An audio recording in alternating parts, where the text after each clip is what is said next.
rest, but as he was about to leave, he ran into Lady Eliza. The fair-haired beauty explained that she had come because she had heard about the accident with Lady Edith.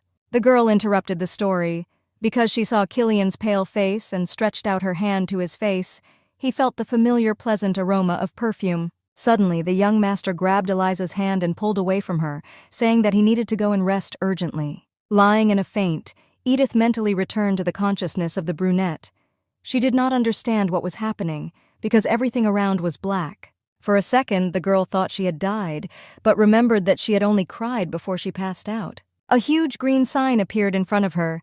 It said that Edith could not reveal secrets until she passed the 3rd stage. The brunette did not understand what stage he was talking about, but suddenly a strong gust of wind enveloped her and lifted her up. She woke up in the body of the mistress. An excited servant Anna was sitting near the bed, who was incredibly happy to wake up. She said that the 3rd day of sleep had already begun, and Lady Edith thought that she had slept for a long time because she had tried to say something to Mother. The mistress tried to tell the maid what she wanted to say to the Duchess, but she coughed from a sore throat and asked for water. Edith wanted to know something about Killian from the maid, but she changed her mind and lost herself in her own thoughts. She remembered that when she first got into a new body, she thought that she had become the main villain of the novel. The girl decided to behave politely and gently in order to avoid a fatal fate and make friends with the main character. Edith hoped to win the favor of the male character, Killian, but her hopes were dashed. The girl with ruby hair gave up waiting for her husband's love and returned to a quiet and peaceful life, enjoying wealth. Edith noted with regret that, regardless of attempts to change the course of events, episodes from the original story were repeated. The girl understood that some unknown force was building the course of events in a certain way. Edith realized that she was wrong from the beginning when she thought she could change the course of the story, because she was not the protagonist of this novel. The role of the secondary character, Lady Edith, is insignificant. She will face a deplorable fate. Her own husband will cut her throat. Edith woke up in the middle of the night to the thought that she had a certain piece of time clearly measured. She remembered that today was the beginning of a special episode and wandered into Killian's bedroom to kiss him while he slept. When the girl approached her husband's bed, she wondered why he had such a bad opinion of her. Probably he considered her a villain. Edith understood that the young master was secretly offended by his wife, considered her to be involved in an arranged marriage. The girl has repeatedly noticed that the guy cannot hide his contempt even when he tries to be polite to his wife. Edith looked at the peacefully sleeping figure of Killian, handsome even in his sleep, and realized that she had fallen in love with the book character of the novel. The girl with ruby hair leaned over her sleeping husband and thought that after what she did, the contempt would be deserved. Lady Edith knew that she was doing something mad, but now it would be easier for her to accept her fate. The girl expected that now her husband would wake up with eyes full of shock and hatred, but the guy opened his eyes and grabbed his wife's hand. He looked into her eyes and smiled, saying that Edith was so aroused that she could no longer play the role. The young master threw the girl on the bed, called her a swindler, and told her to try to seduce him.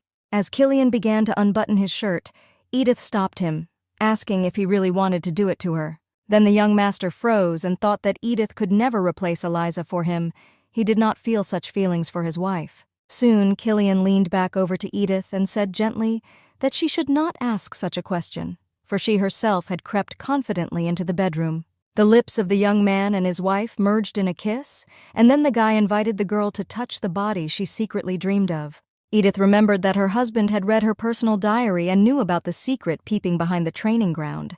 The girl tried to explain that Killian had misunderstood, but he pulled his wife closer and her fingers touched her naked torso. The guy asked if Edith was happy with what was happening and clung to the girl's neck to kiss her.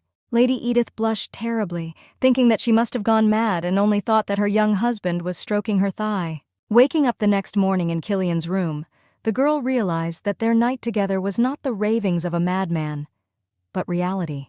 The husband noticed that his wife woke up, came closer and took her in his arms and carried her to the bathroom filled with flower petals. Edith resisted, claiming that she could walk, but the guy wanted to make a gift to his wife and remind her of the morning after the wedding night.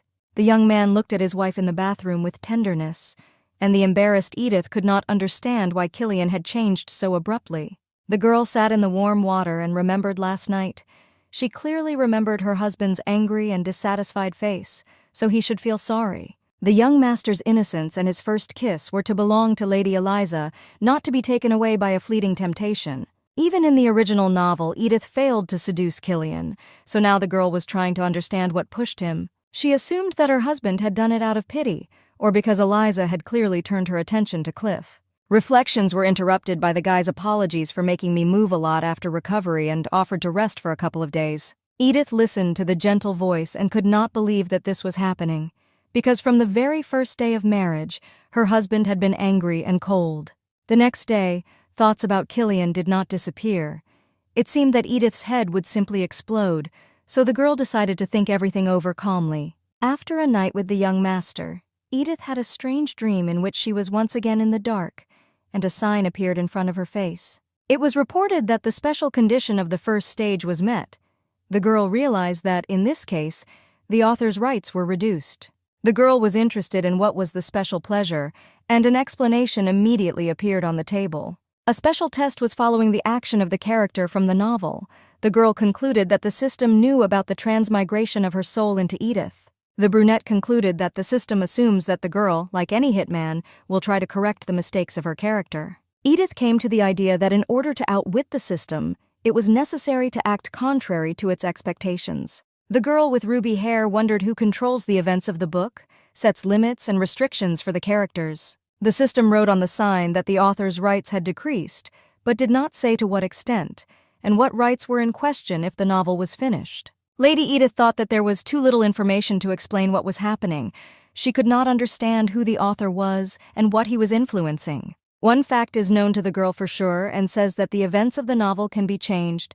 This was confirmed last night. Lady Edith decided that it was not yet time to give up and thought about following Killian's choice in the next episode. The next day, Lady Edith called on the Duchess's study, which made Mother very glad and asked her daughter-in-law how she was feeling. Edith replied that everything was fine, and apologized for making her nervous by fainting.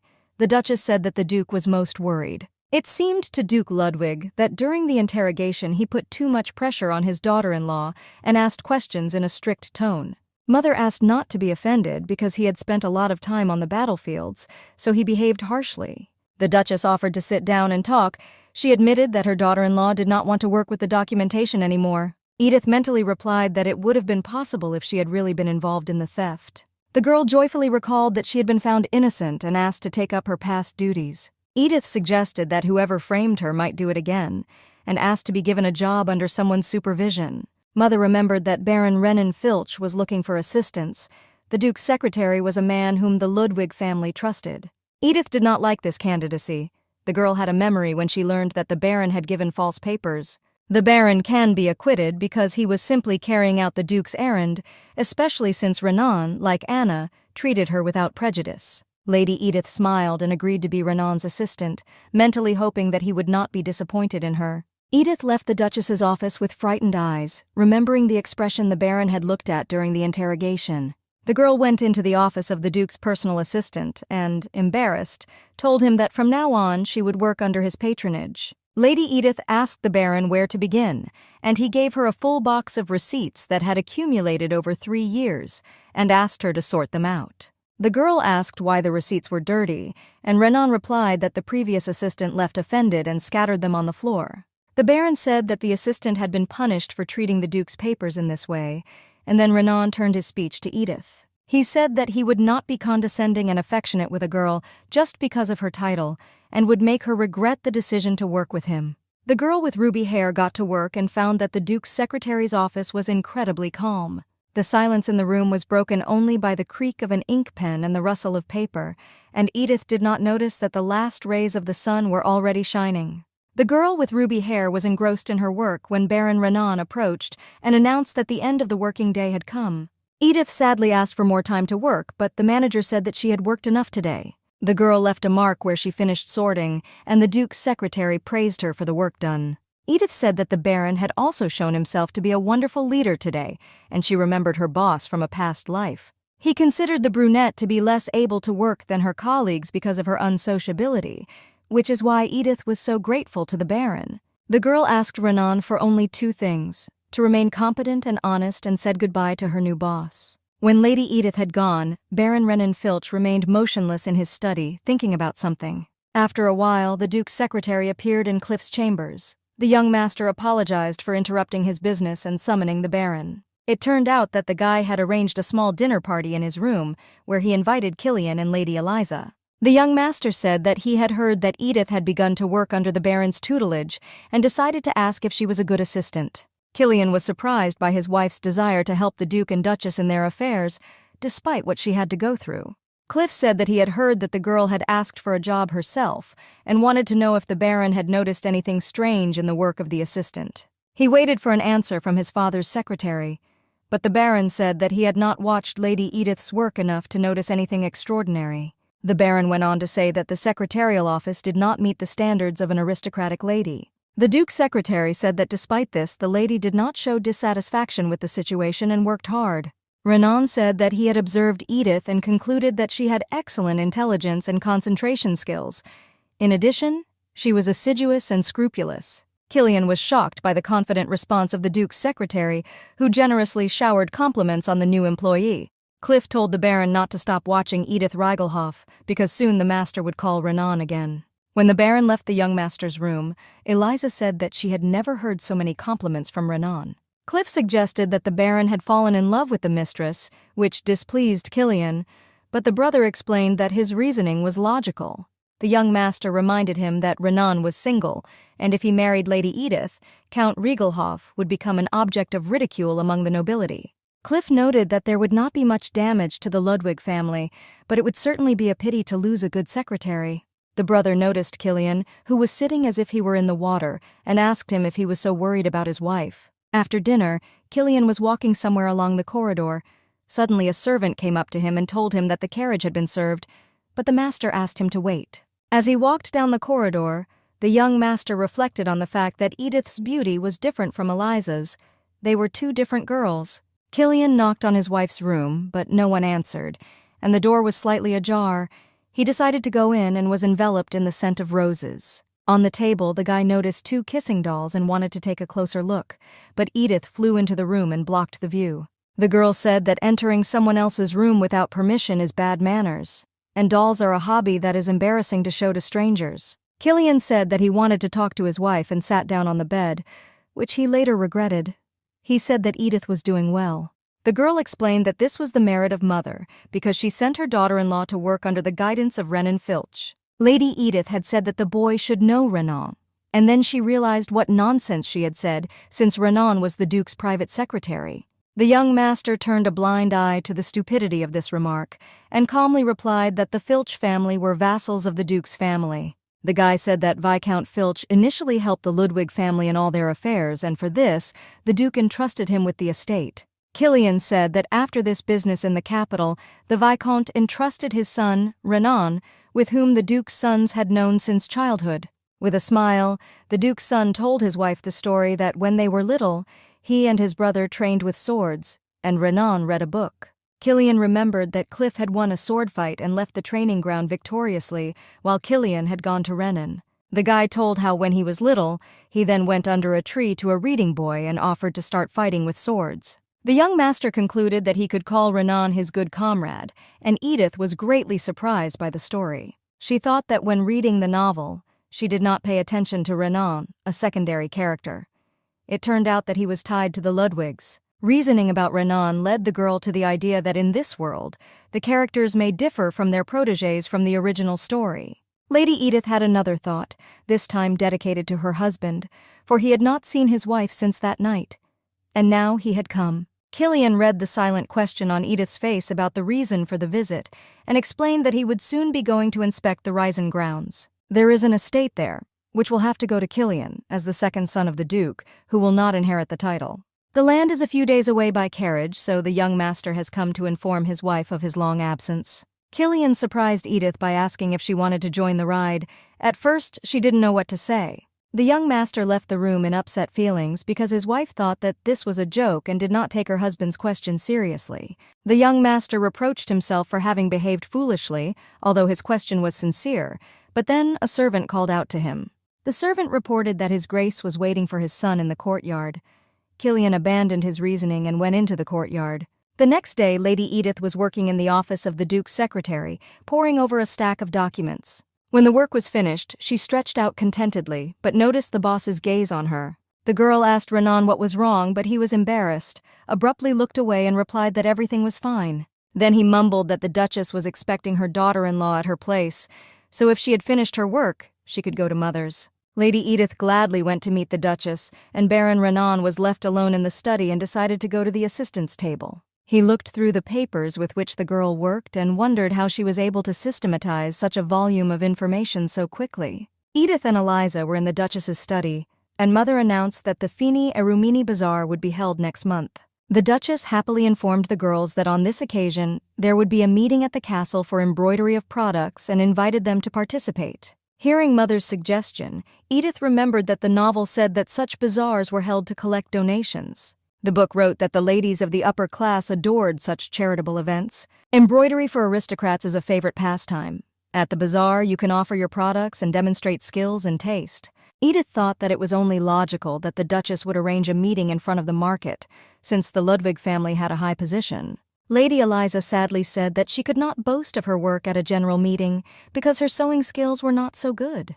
Mother assured the blonde girl that there was nothing to worry about, and Lady Edith grinned at the fact that she was the only one to worry. The girl with ruby hair realized that she had no sewing skills at all, and in order not to stand out at a meeting, she had to learn. After imagining a horrible picture of her attempts at training, Lady Edith decided to decline the invitation politely. Lady Eliza reacted to the attempt to refuse and said that she would not be afraid to attend the meeting if Lady Edith was also there. The Duchess excitedly agreed with the assumption of the Fairwater beauty, asked her daughter-in-law not to worry and come to the meeting. Edith did not know what to answer, because the main character, Eliza, would still do better, but she succumbed to persuasion and promised to be present. On the evening of the meeting of the Duchess and Lady Edith at Eliza's demonstration of the work, the daughter-in-law noticed that the blonde girl doubted herself in vain. All the ladies present surrounded Lady Eliza and complimented her muslin handkerchief with floral ornaments. Edith watched this and tried to remember if the blonde girl was engaged in sewing beautiful handkerchiefs in the original novel. Suddenly, Lady Eliza turned to her daughter-in-law and asked what she planned to sew. The girl with ruby hair was confused. Lady Edith replied that she would probably sew a handkerchief, but she thought to herself that she looked foolish among embroiderers, because she could do nothing. After the meeting, Lady Edith was leafing through the catalog and looking for some light product that she could try to sew. Lady Eliza stayed behind to help the ruby hair girl in her new endeavor, but Edith knew that Eliza felt sorry for her daughter-in-law. Mother came to the girls, looked at the shawl selected in the catalog, and said that her niece had sewn the same one last year. Lady Edith assured her that it would be beautiful, for yellow and pink threads would be used. A noble lady came up to the Duchess and asked how old her niece was. Mother replied that she was 16. Lady Edith thought she was being laughed at, for they were discussing a child who had made a handkerchief of the same design. Then the girl with ruby hair said that she would use gray and blue threads because these colors resemble Killian's eyes. Hearing this, Mother went up to her daughter-in-law and praised her choice, thinking that Edith was in the clouds, as a girl in love should. At the same time, Killian was inspecting the Risen estate. The Duke said that the land was far from the capital, but had a high potential for development. The young master noted that the manor looked much better than he had imagined. It was all thanks to the work of the caretaker and servants. The guy looked at the interior of the castle and thought that it lacked chic and glitter. The husband imagined how his wife, who grew up in the castle of Count Riegelhof, would be bored in the strict atmosphere of the Risen estate. Killian decided to find a good furniture maker first, but the interior was not the only problem that worried the guy. The young master asked what the temperature was in the manor in winter, and the Duke replied that it would not be much lower than in the capital castle. The father told his son that a large volume of snow was the only problem of his future possessions, but the guy was not frightened. Killian stood with a satisfied face. Then the Duke concluded that he liked the lands. The son agreed and explained the reason for his enthusiasm. The young man said that he had noticed many residents on the territory of the manor and concluded that it was possible to develop several areas of activity. The guy suggested to his father that if he made a path through the mountains, he could attract merchants traveling throughout the empire. The Duke listened to his son and, looking into his eyes, asked if he was really pleased with this alone. Killian looked at his father and imagined himself telling him everything that had been boiling inside him for a long time. He would have shouted and asked the Duke what he wanted to hear his son demand more land or a higher title. Killian would have said that he had always followed his father's wishes and would even remind him of how he had agreed to an arranged marriage. The young master banished these thoughts from his mind and calmly replied to the Duke that he was satisfied with everything, but the father did not like the expression on his son's face. Killian added that the man should not worry, because as soon as he receives the title, he will immediately begin to manage the estate. Axel Ludwig tried to give advice on the trade route, but the Duke's son showed complete indifference by leaving. A few days later, a charity bazaar spread out in the center of the estate. Its scale was amazing. Lady Edith and Lady Eliza were pleasantly surprised by the abundance of goods. Suddenly, Lady Eliza exclaimed joyfully and pointed to the counter where the handkerchiefs embroidered by the girls were laid out. The girl with ruby hair looked at her handkerchief and realized that Anna had lied when she said that the embroidered product was magnificent. Eliza was glad that her handkerchief had been bought, for it had a bow on it, and Edith smiled, for she knew it was Cliff's tricks. She decided to help the guy buy up the goods made by his beloved. Besides, she did not want to see her handkerchief among the masterpieces. As they walked to the other stalls, they heard some noble ladies gossiping loudly among themselves. One of them was surprised at the morals in the capital, because it is permissible when an illegitimate daughter walks around the bazaar on an equal basis with noble ladies. Another aristocrat replied that although she was the count's illegitimate daughter, the Ludwig family accepted her as their own and cherished her very much. Lady Edith sighed indignantly and thought that this world was no different from her past life in terms of gossip. At the brunette's work, there were also personalities who criticized her in the company of other people in a loud voice so that the girl could hear. The noble lady went on to say that the Ludwig family was known for its kind-heartedness towards vagrants. Eliza trembled and squeezed Edith's hand when some aristocrat suggested that the girl had been taken in as a pet. The blonde girl told Edith that she did not know how to behave in such situations, and she replied that they wanted a verbal altercation. Lady Edith told the lady that she had gossiped louder than anyone else, that the village from which the lady had come was really far away, so unfamiliar was her face. But the noble lady replied that if Edith Riegelhoff did not recognize Lady Brinch, she had a poor outlook. The girl with ruby hair replied that the lady must know that after marriage the surname had changed. Lady Edith concluded that the way in which the noble lady had begun to gossip behind the backs of people passing by showed her poor knowledge of etiquette. The noble lady shouted furiously that she had heard about the Duke's unpleasant daughter-in-law, but did not know that everything was so bad. Edith offered to tell Cliff what the mistress had said about the Ludwig family members and see what would be left of the Earl Brinch family. The group of gossips were frightened by the threat and hurriedly left, finally shouting how sorry it was for Mr. Killian that he had such a wife. Edith asked Eliza if she knew this impudent gossip. The blonde girl said that it was a friend of the Countess of Sinclair. Eliza apologized to Edith because of her, the girl with ruby hair was insulted. Her daughter-in-law assured that everything was fine. Edith smiled at her interlocutor and replied that the ladies just needed to chat, and she had nothing to be ashamed of or hide. After a while, Lady Eliza was surrounded by society ladies and praised either for her beauty or for her embroidery. Edith sat on the sidelines and thought that she was now about the fourth part of the original novel. Lady Eliza said that she was not so beautiful, but one aristocrat told the girl that the Duchess considered her daughter-in-law. The girl with ruby hair listened to the admiring exclamations of the noble ladies and thought that they had decided not to notice the real daughter-in-law. Sad Edith did not notice how Killian approached Lady Eliza and told her that he had just arrived. At last, Edith broke away from her thoughts and paid attention to her husband, but she did not know whether to greet him or not. After a little hesitation, the wife decided to approach her husband and greet him so that the noble ladies would not discuss the fact that the girl ignored him. Edith was embarrassed because she didn't know how to greet the guy and asked how he got there, although she wanted to say that she missed him. Killian was glad to see his wife, replied that the road was great, and asked the same question to his wife. She said that she missed her. The young master asked if Edith was bored because he was not at home, but the girl mockingly said that her husband thought too highly of himself. A moment later, Killian and Edith were sitting next to each other and chatting nicely. The girl said that she was trying to embroider something adequate in the absence of any skills. The girl with ruby hair abruptly stood up and asked her husband for forgiveness because she had to leave and powder her nose. As Lady Edith came out of the bathroom, she heard footsteps approaching and someone grabbed her by the arm. A guy in a purple suit and blonde hair appeared out of the darkness, but the girl did not recognize him. The young man, offended, asked if Edith did not recognize the voice of her brother. Then the girl saw Shane Riegelhoff in the blonde. Lady Edith had not expected to meet her brother, but she remembered that all the people of the upper class had been invited to the market.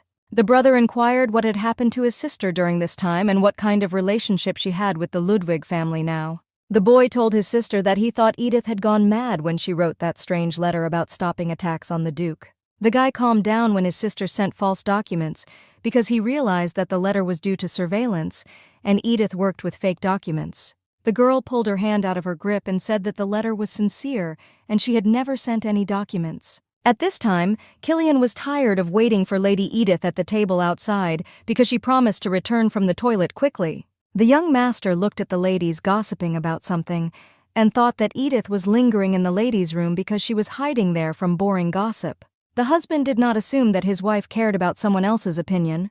Probably the conversations were about an arranged marriage, indifference from the spouse, and other cruel gossip. Because of his anxious thoughts about his wife, Killian spilled juice and decided to wash his hands in the toilet, at the same time check on Lady Edith's condition. Killian was passing by young noble girls who were trying to attract his attention with compliments. The guy apologized and said that he was in a hurry. Looking into the bathroom, the young master found Edith talking to Shane Riegelhoff, but he couldn't hear what they were talking about.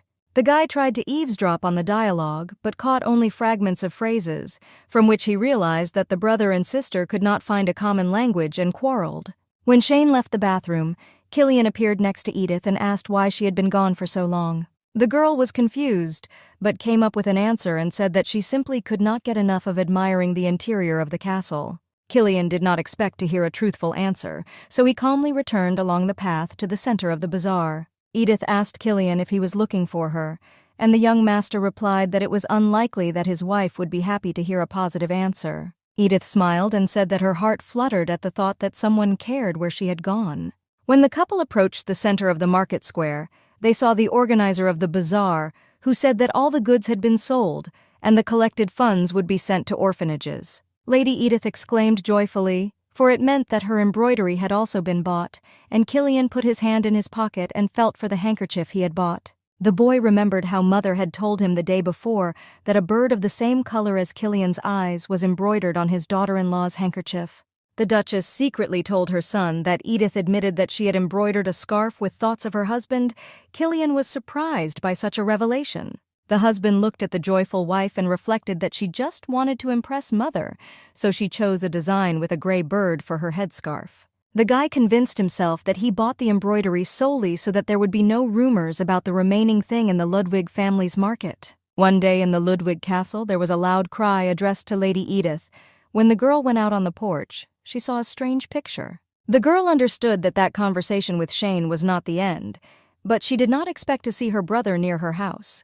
The boy apologized for the commotion and pointed to the maid sitting on her lap calling for the mistress and explained that she had almost gone mad without Lady Edith. Shane said that he had heard that his sister was being watched on the territory of the duchy, so she could not attend the tea party of her friends. The girl thought that she had deliberately ignored the letters of invitation, and Mother could not understand what kind of proposal was being said. Her brother, though he looked at Lady Edith with pity, realized that he was pretending to harbor evil thoughts. The look made the girl imagine how her brother said that Edith hid in the Ludwig castle in vain, because her family would wear a collar anyway. Suddenly, Killian's voice sounded, saying that let the maid Edith stay in the castle, because she had taken care of the mistress since early childhood. The girl listened to the young master say that the Count of Riegelhoff's family would be less worried if the maid remained in the service of Lady Edith. The girl with ruby hair screamed that this would never happen, but suddenly her chest ached and it became difficult for her to breathe.